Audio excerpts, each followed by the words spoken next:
in Cornelius Granville. She is wearing a long-sleeve velour tutu dress with a black flat for comfort. She is ready for a holiday party with family.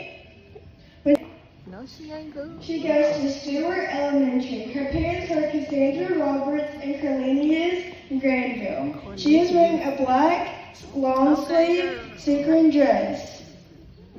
When she grows up, she wants to graduate high school and attend school to obtain her cosmetology license. Her parents are Cassandra Roberts and Ivor Roberts.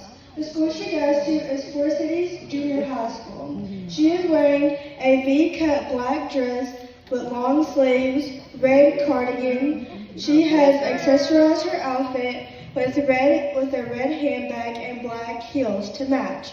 When she grows up, she wants to be a her parents are Richard and Tiffany Jackson. Mia is wearing a pink sequin tweed dress with a bow on the neck. To accessorize her dress, Mia has paired it with a cream fox fur, a pink purse, and shimmery shoes. Mia